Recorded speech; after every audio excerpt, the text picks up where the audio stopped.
Olá pessoal, hoje vamos falar sobre os padrões criacionais na engenharia de software. Esses padrões eles ajudam a criar objetos de uma maneira específica e eficiente.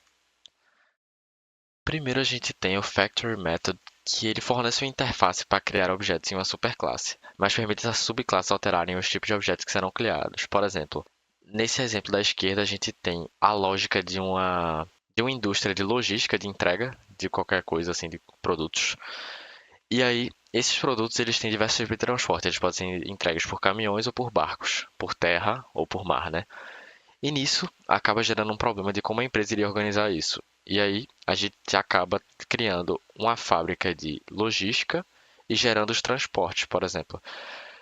No ML que a gente tem na direita, a gente separa os transportes de terra, de estrada e os transportes de mar, como por exemplo caminhões e barcos. E nisso, com essa superclasse que a gente referencia as outras logísticas, a gente consegue ter uma abstração melhor da situação.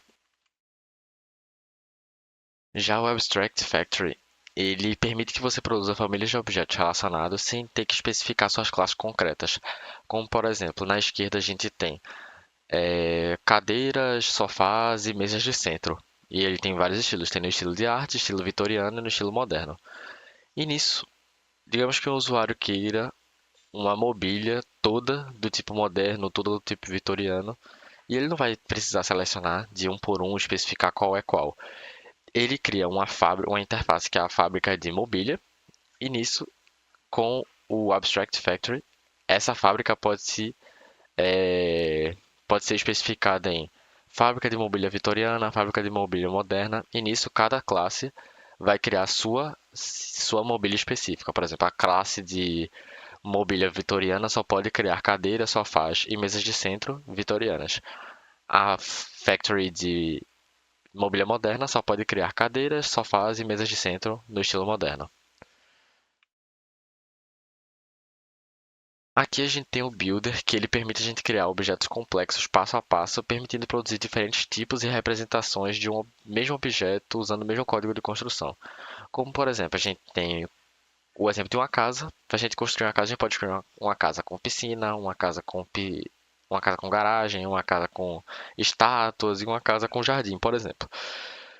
No Builder, a gente pode gerar um House Builder, que ele basicamente vai gerar cada objeto por si só. Ele vai ter uma função para gerar as paredes, uma função para gerar as portas, uma função para gerar as janelas, uma função para gerar os, a garagem, a piscina, enfim, o que você quiser adicionar.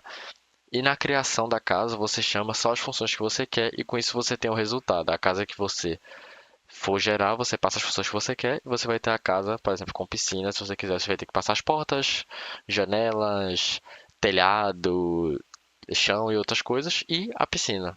E se você não quiser uma piscina, você só não passa a função da piscina. Você passa a função da garagem, por exemplo, você passa a função das estátuas e isso serve para outras abstrações desse tipo.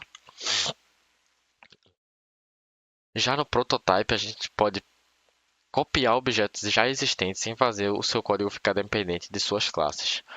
Como, por exemplo, a gente tem uma representação mais cômica, né, dos índios observando um avião e eles tentando copiar o avião, mas ele fica de outra maneira, pois eles não têm os mesmos materiais para fazer. Porque você copiar um objeto, ele nem sempre vai ser possível copiar perfeitamente igual. Então, com o prototype, a gente tem tipo uma classe de abstração do objeto. E aí você tem literalmente um protótipo do objeto. Você passa esse protótipo e com esse protótipo a gente consegue gerar outros objetos a partir desse mesmo protótipo sem necessariamente estar referenciando sua classe direta. E por último a gente tem o Segmental, que ele vai garantir que uma classe tem apenas uma instância, enquanto você provê um ponto de acesso global para essa instância e todos os pontos do seu projeto. Como, por exemplo, a gente pode ter uma conexão com o banco de dados. Esse exemplo aí gráfico representa muito bem todos os pontos de acesso vão estar referenciando a um lugar só, que é exatamente o que a gente precisa na estrutura de banco de dados. A gente vai ter um padrão singleton, que vai ter um get instance, e com o banco de dados, por exemplo, a gente vai ter a instância do banco, e aí sempre que a gente for precisar salvar coisas, deletar, pegar dados desse banco, a gente vai referenciar esse mesmo banco. Então, o padrão singleton ele representa muito bem esse exemplo.